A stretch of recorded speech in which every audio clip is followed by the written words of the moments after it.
আসসালামু আলাইকুম প্রিয় দর্শক, সবাইকে স্বাগতম আজকের ভিডিওতে। দর্শক, আজকের বিষয় হচ্ছে যে চীনা হাঁস কী খায়। আপনারা আজকে এই ভিডিওর মাধ্যমে দেখতে পারবেন যে চীনা হাঁস কী খেয়ে থাকে। আমি সাধারণতভাবে একদম ন্যাচারাল খাবার দেওয়ার চেষ্টা করি। তো আজকে এই চীনা হাঁসের খাবার হিসেবে কী রয়েছে সেটা আমি আপনাদের দেখাচ্ছি। এখানে দেখতে পাচ্ছেন যে চাল রয়েছে, ভাতের চাল। এই চাল কিন্তু আমি দিচ্ছি। আসলে এই চাল সবসময় খাওয়াই না, কিন্তু মাঝে মাঝে দিতে হয়, কারণ আমি যখন একটা ক্রাইসিসের মধ্যে থাকি তখন যদি কোনো ধরনের খাবার না থাকে তাহলে কিন্তু আমি সাধারণত চাল দিয়ে থাকি। আর আপনারা দেখতে পাচ্ছেন যে চাল কি সুন্দরভাবে খাচ্ছে। আসলে এই চীনা হাঁসের খাবার কোনো প্রবলেম হয় না, কারণ সব ধরনের খাবার কিন্তু এই চীনা হাঁস পছন্দ করে থাকেন।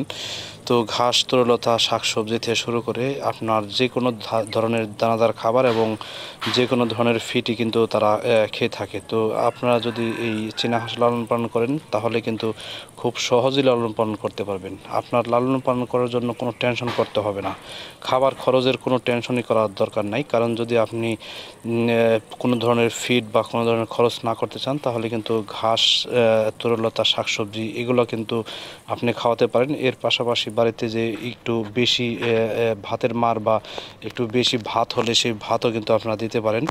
ওরা কিন্তু এই ধরনের ন্যাচারাল খাবার বা প্রাকৃতিক খাবার এগুলো কিন্তু খেয়ে কিন্তু জীবন ধারণ খুব সুন্দরভাবে করতে পারে। আর বিশেষ করে এই হাঁসগুলা কিন্তু একসময় বনজ প্রাণী হিসেবে আমরা আখ্যায়িত করে থাকি, বনজ প্রাণী হিসেবে আমরা জেনে থাকি। তো ওদের কিন্তু এই ফিড খাবারটা কিন্তু বড় মুখ্য বিষয় না। যদি আপনারা লালন পালন করেন তাহলে কিন্তু ইজিলিভাবে শাক সবজি, তরলতা এবং প্রাকৃতিক যে খাবারগুলো আছে সেই খাবারগুলো কিন্তু খেয়ে কিন্তু ওরা জীবন ধারণ করতে পারবে।